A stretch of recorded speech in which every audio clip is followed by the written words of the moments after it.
Shri Venkateswara gold తాకట్టులో ఉన్న మీ బంగారాన్ని విడిపించి కొనబడును.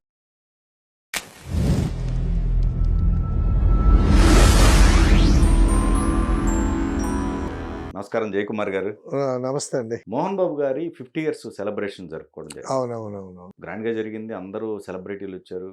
వాళ్ళ అవునవును. మిత్రుడైనటువంటి రజనీకాంత్ గారు హైలైట్ అనుకోవచ్చు ఆ event కి. అవునవునవును.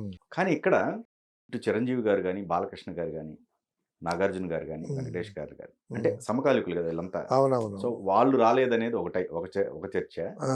ఎక్కువ శాతం మాట్లాడుకుంటుంది ఏంటంటే మనోజ్ని పిలవాల్సిందే, మనోజ్ attend రెండో అవ్వలేదు. అబ్బాయి ఆ, అదే మనోజ్ రాకపోవటం, అదే అంత సెలబ్రేషన్ చేసుకుంటున్నారు, అక్కడ కొడుకు లేకుండా సెలబ్రేషన్ ఏంటి అనే విమర్శలు వస్తున్నాయి. ఈ మోహన్ బాబు 50 ఇయర్స్ కెరీర్ గురించి మాట్లాడుకునే ముందు అసలు what is Mohan Babu okay అనేది మనం ఒకసారి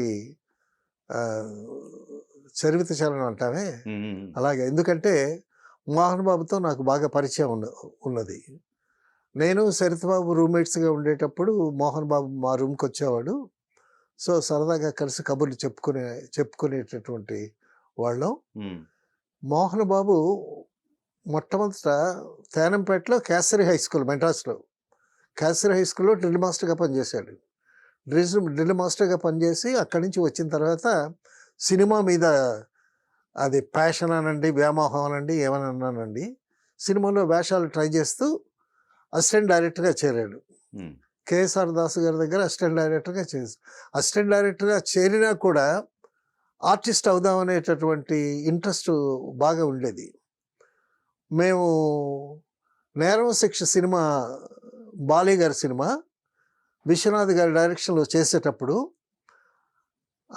అప్పుడు షూట్కి వెళ్ళే ముందు విశ్వనాథ్ గారు సీన్ అడిగారు నన్ను. అడిగితే సీన్ ఇచ్చా.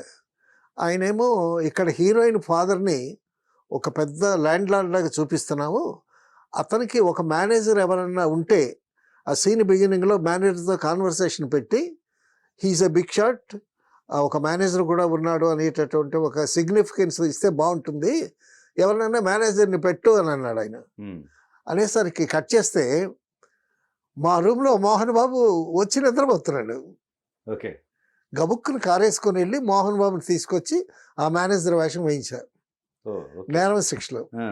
దానికి రెమ్యునరేషన్ ఎంత, జస్ట్ 25 రూపీస్. మీకే వస్తుంది అయితే. ఇప్పుడు నాకేంటంటే మా ఫ్రెండ్స్ని తీసుకొచ్చి వేయించాను అన్నటువంటి హ్యాపీనెస్ నాకు. అలాగే చాలామంది ఫ్రెండ్స్ చేత వేయించా. జి ఆనంద్ చేత మొట్టమొదట పాట పాడించింది నేనే. ఆ జి ఆనంద్, శరత్ బాబు, మేమంతా శ్రీకాకుళం నుంచి నాటకాల స్టేజ్ మీద నుంచి వచ్చాం కాబట్టి సో ఆ విధంగా వాళ్ళకి ఏదో హెల్ప్ చేశానన్నటువంటి ఏదో ఇది నాకు ఒక గర్వం అనండి, ఏమనండి. సో ఆ విధంగా మోహన్ బాబు వేషాలకి ట్రై చేస్తూ ఒక, if I remember well, Mohan Babu కూడా మంచి మిత్రుడే చెప్పొచ్చో ఏమో అనుకోడైనా. ఎందుకంటే ఒక చిన్న స్టేజ్ నుంచి పైకి వచ్చినటువంటి వ్యక్తి గురించి మనం చెప్పుకుంటే ఇవి కొంతమందికి ఇంట్రెస్టింగ్గా ఉంటాయి. ఎవరో గొప్పవాడు అయ్యాడంటే కాదు, కానీ ఒక చిన్నవాడు గొప్పవాడయి వట్టుడు ఇంత ఎదిగి వచ్చాడు అని చెప్పుకోవటానికి, వినటానికి కూడా చాలా బాగుంటుంది. అయితే ఒక రేకుల షెడ్లో ఉండేవాడు. అప్పుడు అసిస్టెంట్ డైరెక్టర్గా కూడా సినిమా ఏం లేవు. సో ఆర్థిక ఇబ్బందులు జనరల్గా ఉంటాయి కాబట్టి పగలొచ్చి మా రూమ్లో ఉండేవాడు. తర్వాత ఒక రవి అని, బండ రవి అని, బండగానే ఉంటాడు వాడు, బండ రవి అని పేరు పెట్టాం. వాడినేమో రూమ్లో పెట్టుకున్నాడు మోహన్ బాబు. ఇతను కూడా ఆర్టిస్ట్ అవ్వాలని. సో ఇతనేమో కాస్త ఇబ్బందుల్లో ఉండేవాడు మోహన్ బాబు. వాడేమో ఇంటి దగ్గర నుంచి డబ్బులు తెచ్చుకొని కాలక్షేపం చేస్తూ ఉండేవాడు. అతనికి ఆ బండరబే అని అతనికి వేషాలు వేద్దామనే ఇంట్రెస్టే కానీ దాని గురించి ఆ కాస్త కూడా టాలెంట్ లేదు అతనికి. అయితే అతనికి ఎవరో చెప్పారంట, యాపిల్స్ తింటే రంగు వస్తావురని, ఎందుకంటే నల్లగా ఉంటాడని. ఈ బండరబే ఏం చేసేవాడు, దుప్పటి కప్పుకొని యాపిల్ తింటూ ఉండేవాడు. మోహన్ బాబుకి ఎలా ఉండేది, నేనేమో లాటరీ కొడతా ఉంటే వీడు యాపిల్స్ తింటాడా అనేది ఉంటుంది కదా జనరల్గా.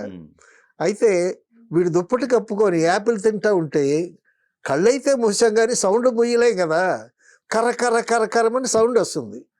మోహన్ బాబు దుప్పట్లాగి, ఏరా నేను ఫుడ్కి లాటరీ కొడుతుంటే నువ్వు యాపిల్స్ తింటావా, అది ఇదని వాడితో భేటీ అనమాట. ఆ విధంగా సాగేటటువంటి రోజులు మోహన్ బాబు గారు. అటువంటి పరిస్థితి నుంచి కృష్ణ గారిని పట్టుకొని ఒక చిన్న వేషం వేసి, తర్వాత స్వర్గ నరకంలో దాసనారాయణ బస్సు బయలుదేరుతుంది స్వర్గ నరకానికి. బయలుదేరుతుంటే సెలెక్టర్ ఆర్టిస్టులు అందరూ ఎక్కారు. మోహన్ బాబు ఏం చేశాడు, ఒక షర్టు ప్యాంటు పట్టుకుని చిన్న బ్యాగులో వేసుకొని నేను వస్తానని మొత్తానికి రేలంగి నరసింహరావు వీళ్ళంతా ఉన్నారు కదా, వాళ్ళతో చెప్పి బస్సు ఎక్కేశాడు. ఎక్కేసిన తర్వాత లొకేషన్కి వెళ్ళిన తర్వాత మేకప్ టెస్ట్ అంతా చేశారు. చేసిన తర్వాత మోహన్ బాబు కూడా, అప్పుడు మోహన్ బాబు కాదు భక్త, మంచు భక్త అనేవాడు. మంచు భక్త అని మీసమిలాగా అనేవాడు. శరత్ బాబు నేను ఉండేటప్పుడు మా రూమ్కి వచ్చేవాడు. వచ్చి ఒరేయ్ తోలు తెల్లగా ఉన్నంత మాత్రాన హీరో అవలేరా, నేను అవుతాను చూడరా అనేవాడు. సరేలే అనుకునేవాళ్ళు. సో అద్దంలో చూసి, కిటికీకి ఒక అద్దం తగిలించేది, ఆ అద్దంలో చూసి ఎస్వి రంగారావు గారి డైలాగులు చెప్తాడు. 30 కోటి దేవతలచే త్రికాల పాదాభివందనం చేయించుకున్న ఈ రావణాసురుడు అని ఏవో డైలాగులు చెప్తా ఉండేవాడు. అనుకునేవాళ్ళం మేము. ఆ సంకల్పం అనేది అప్పటి నుంచి ఆ సీడు పడి ఉంది అతనికి.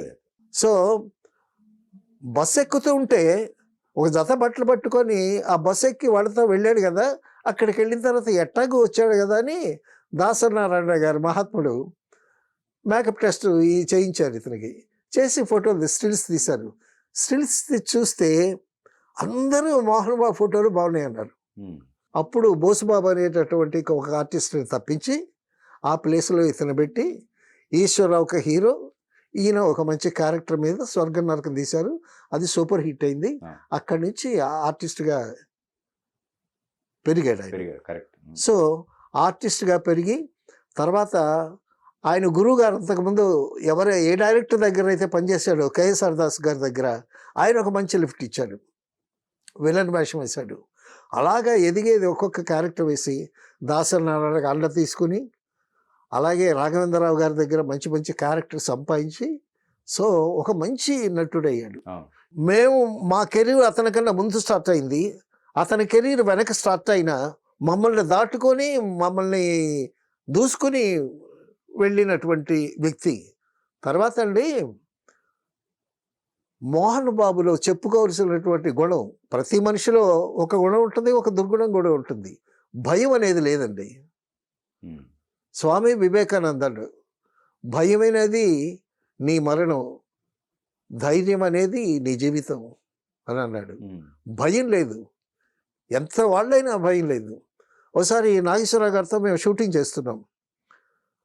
షూటింగ్ చేస్తూ ఉంటే విజయ్ గార్డెన్స్లో చెన్నైలో, అక్కడ నాగేశ్వరరావు గారు ఉన్నారు, పక్కన మోహన్ బాబు షూటింగ్ అవుతుంది. షూటింగ్ అవుతూ ఉంటే నాగేశ్వరరావు గారి దగ్గరికి వచ్చాడు. వచ్చి నమస్కారం నాగేశ్వరరావు గారు అన్నాడు. అనేసరికి ఏం మోహన్ బాబు నీ మీద చాలా కంప్లైంట్ వస్తున్నాయి అని ఈయన చెప్తా ఉంటే గబగబా నాగేశ్వరరావు గారి దగ్గరికి వెళ్ళి, మీరు నన్ను తిట్టొద్దు, నన్ను దీవించాలి అని ఆయన చేతులు ఈ నెత్తి మీద పెట్టుకుని నమస్కారం అని చెప్పేసి వెళ్ళిపోయాడు. అంత స్పీడ్గా ఉంటాడు మనిషి, భయం లేదు. ఏ భయం లేకపోబట్టే రామారావు గారు అంతటి గొప్ప నటుడితో మేజర్ కాంత్ అనేటటువంటి సినిమా తీయటం అనేది మామూలు విషయమా? సో ఆ విధంగా ఈ రోజున ఇప్పటికీ కూడా ఒక పౌరాణిక క్యారెక్టర్ కానీ, ఒక కామెడీ కానీ, ఎంటర్టైన్మెంట్ కానీ, తర్వాత ఒక క్యారెక్టర్ కానీ, హీరోగా కానీ, విలన్గా కానీ, ఎటువంటి టైప్ ఆఫ్ క్యారెక్టర్ అయినా వేయగలిగేటటువంటి సమర్థత ఉండేటటువంటి మంచి నటుడు అనిపించుకున్నాడు. ఇప్పటికీ కూడా సపోజ్ ఏదన్నా ఒక పౌరాణిక సినిమా తీస్తే బాగా డైలాగులు చెప్పాలి అని అంటే మోహన్ బాబు గారు. తర్వాత నాగేశ్వరరావు గారు మందే అన్నాడు, అన్నపూర్ణమ్మ గారు ఎన్టీ రామారావు తర్వాత గొప్పగా డైలాగ్ చెప్పగలిగేది నువ్వు ఒక్కడవే అని అన్నపూర్ణమ్మ గారు కితాబ్ ఇచ్చారండి అని పబ్లిక్ స్టేజ్ మీద నాగేశ్వరరావు గారు ఉంటుండగానే చెప్పాడు. సో ఈ విధంగా పైకి వచ్చినటువంటి వ్యక్తి. అయితే మాట దురుసు, మనసు పెడుసు. అందువల్ల పక్క వాళ్ళకి ఇబ్బంది. అసలు చిరంజీవి గారు మోహన్ బాబు గారితో సినిమా చేశాం నేను కిరాయి రౌడీల్లో. ఆ కిరాయి రౌడీల్లో రాధికని కొంచెం బలవంతం చేస్తాడు చిరంజీవి హీరో, ఈయనొక్క హీరో. బలవంతం చేసేటప్పుడు ఆవిడేమో జారిపోయింది, ఈ జాకెట్ ఏమో పైకి లేచింది. లేచేసరికి అమ్మో అంది, కట్ అని చెప్పారు. చెప్పిన తర్వాత క్రాంతి కుమార్ ఏమో సీరియస్ అయ్యాడు. వాట్ ఈస్ దిస్ అది ఇదని క్రాంతి కుమార్ సంగతి తెలిసింది. He's a serious man. నన్ను పక్కకి పిలిచి ఏంట్రా సొంత పెళ్ళాం అన్నట్టు ఫీల్ అయిపోతున్నాడేంటి క్రాంతి కుమార్ అనేవాడు. నేనేమో ఐఎమ్ క్రాంతి కుమార్స్ మ్యాన్, ఇక్కడేమో మోహన్ బాబు ఏమో ఫ్రెండ్. మరొక సినిమాకి అతన్ని బుక్ చేయడానికి వెళ్తే 7 లక్షలు అడిగాడు. మోహన్ బాబు 7 లక్షలు కాదు, ఇది బడ్జెట్ సినిమా, ఆ క్యారెక్టర్కి 4 లక్షలు, నువ్వు ఒప్పుకుంటే ఓకే, లేకపోతే వేరే వాళ్ళు చూసుకుంటారు అన్నాను. అని అంటే నువ్వు కూడా అట్లా మాట్లాడతావు ఏంటారు, నేను ప్రొడ్యూసర్ కాదు, I'm just co director of the film అని అంటే 4 లక్షలకు ఒప్పుకున్నాడు. 4 లక్షలకు ఒప్పుకొని సరే ఒక 50,000 మా కాస్ట్యూమ్ వాళ్ళకి మేకప్ వాళ్ళకి ఇవ్వమని అన్నాడు. సో ఆ విధంగా ఫ్రెండ్స్తో బాగానే ఉంటాడు. మళ్ళీ ఒక్కొక్కసారి 2-3 సార్లు అన్నాడు నాతో, మంచి కథ తెచ్చుకోరా సినిమా డైరెక్ట్ చేద్దుగానని. ఆయన సంగతి తెలుసు కదా, నచ్చితే నెత్తి మీద పెట్టుకుంటాడు, లేదంటే చెయ్యంటాడు. సో అందుకోసం ఆయన దగ్గరికి వెళ్ళలేదు నేను. సో అంటే ఇప్పుడు ఇక్కడ ఎలా చూడొచ్చు, ఇప్పుడు అక్కడ హీరోలు ఎవరైతే ఉన్నారో ఇప్పుడు ఈవెంట్ 50 years సెలబ్రేషన్ అంటే ఓకే, ఇండస్ట్రీలో అందరినీ పిలుచుకుంటే బాగుండేదేమో అనిపించిందా, లేకపోతే పోనీ అది వదిలేద్దామండి, హీరోలకు సంబంధించి వదిలేద్దామండి? కాదు కాదు కాదు, ఇప్పుడు తను కూడా ఒక హీరో, ఒక సీనియర్ నటుడు. సో కాబట్టి మిగతా వాళ్ళని పిలవటం కూడా న్యాయం. ఈయన పిలిచాడా వాళ్ళు రాలేదా అనేది క్వశ్చన్ మార్కు. లేకపోతే వాళ్ళు పిలిస్తే రారు అని ఈయన పిలవలేదా అనేటటువంటిది మరి ఆయనకే తెలియాలి.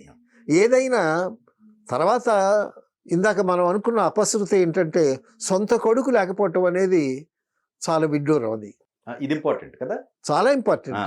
ఎందుకంటే ఒక తండ్రికి 50 years కెరీర్ అంటే తన బంధువులు, కొడుకులు, కోడళ్ళు, కూతుళ్ళు, అందరూ బంధువులు అందరూ వస్తారు. అది ఫ్యామిలీ ప్రైడ్ కదండి. మోహన్ బాబు మా వాడు ఒకడు 50 years కెరీర్ సినిమా ఫీల్డ్లో ఒక మంచి నటుడుగా, తర్వాత ఒక మంచి విద్యావేత్తగా పేరు సంపాదించుకున్నాడు. ఆ కెరీర్కి అందరూ వెళ్తారు, పిలవకపోయినా వెళ్తారు. మరి ఈయన చిరంజీవి గారిని, బాలకృష్ణ గారిని, నాగార్జున గారిని పిలిచాడా, పిలవలేదా? అక్కడ అవి వదిలేద్దామండి, అక్కడ క్వశ్చన్ మార్క్ అది కూడా వదిలేద్దామండి. బట్ ఇక్కడ మనోజ్ అయితే ఇంపార్టెంట్, మనోజ్ అయితే చాలా ఇంపార్టెంట్. Okay okay. ఇప్పుడు వాళ్ళిద్దరి మధ్య ఏవో ఈ మధ్యన చాలా గొడవలు అయ్యాయి. తర్వాత ఆయన సినిమా రిలీజ్ అయింది, ఈయన సినిమా రిలీజ్ అయింది. మళ్ళీ ఈయన సినిమా బాగా ఆడాలని మనోజ్ కోరుకున్నాడు. తర్వాత మనోజ్ యాక్ట్ చేసినటువంటి సినిమా కూడా బాగా ఆడింది. సో వాళ్ళు ఎక్స్చేంజ్ చేసుకున్నారు, సినిమా బాగా ఆడాలి అని. సరే సద్దుమణి గారు కలిసిపోయారేమో అనుకున్నాం. కానీ 50 years career, Mohan Babu career సెలబ్రేషన్స్లో మరి చిన్న కొడుకు రాకపోవటం అనేది నిజంగా విచారించవలసినటువంటి విషయం. దీనికి రజనీకాంత్ వచ్చాడు. రజనీకాంత్తో అతనికి మంచి రిలేషన్స్. నాకు తెలిసినంత వరకు ఏంటంటే మోహన్ బాబు అసలు దూసుకుపోతాడు ఎవరి దగ్గరికైనా, భయం అనేది లేదు. దాసనారాయణ గారు నాకు ఇండస్ట్రీలో జన్మనిచ్చినటువంటి కన్న తండ్రి అని కూడా అన్నాడు. తర్వాత విమర్శించేటప్పుడు గురు ఆయన్ని కూడా విమర్శిస్తాడు, అంత ధైర్యం ఉన్నవాడు. సో అటువంటి వాడు రజనీకాంత్. ఇతనంటే రజనీకాంత్కి ఇంట్రెస్ట్. ఎందుకంటే ఈయన కొంచెం కష్టాల్లో ఉండేటప్పుడు రజనీకాంత్ పిలిచి ఆ పెద్దరాయుడు సబ్జెక్ట్ ఇసి ఇది నువ్వు చేసుకో, చాలా బాగుంటుంది, కాస్త ప్రాఫిట్గా ఉంటుంది, నేను కూడా ఒక క్యారెక్టర్ వేస్తాను అని చెప్పి, తను ఫ్రెండ్ కాబట్టి ఆయన ఉదారంగా ఈయన కలుపుకొని ఆ హెల్ప్ చేశాడు. సో ఆ కృతజ్ఞత ఈయనకుంది రజనీకాంత్ మీద. సో రజనీకాంత్ వచ్చేటప్పుడు తీసుకొచ్చి ఆ యూనివర్సిటీ అది అదంతా చూపిస్తాడు. సో వాళ్ళిద్దరికి మంచి రిలేషన్స్ ఉన్నాయి. అవును. అలాగే మిగతా వాళ్ళతో రిలేషన్స్ మోహన్ బాబుకి లేవు. అది ఏమిటనేది ఇప్పుడు చిరంజీవి గారు గొప్ప, మోహన్ బాబు గారు గొప్ప అనేటటువంటి కొన్నాళ్ళు అదొక చర్చ నడిచింది. అవును. ఆ? అవును. అయితే ఎంత కెరీర్ సాధించిన మనిషి ఎంత గొప్పవాడైనా సరే, సో బంధాలు, అనుబంధాలు, ఆత్మీయతలు, ఆప్యాయతలు అనేటటువంటివి చాలా కావాలి మనిషికి. ఆ. తర్వాత ఇంగ్లీష్లో ఒక మాట ఉందండి, blood is thicker then water అని. రక్తము నీటి కన్నా థిక్గా ఉంటుంది. అవును. అంటే బంధుత్వాలు అలా ఉండాలి, అంత బలంగా ఉండాలి అనేటటువంటి సెన్స్లో అనమాట.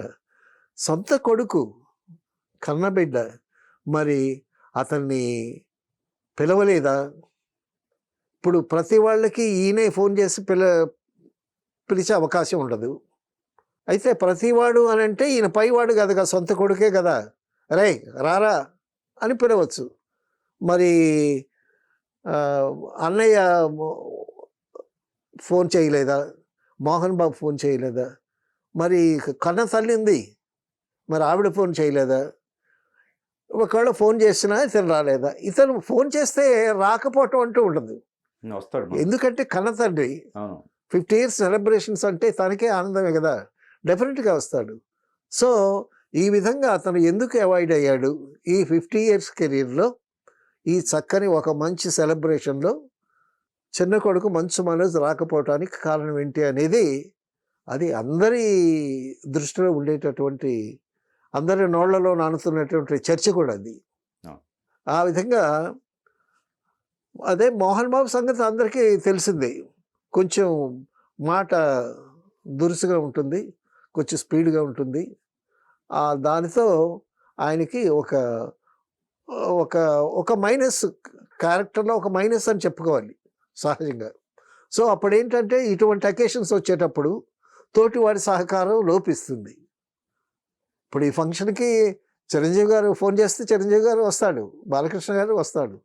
మరి వాళ్ళు ఎందుకు రాలేదు అనేటటువంటిది ఒక క్వశ్చన్ మార్క్.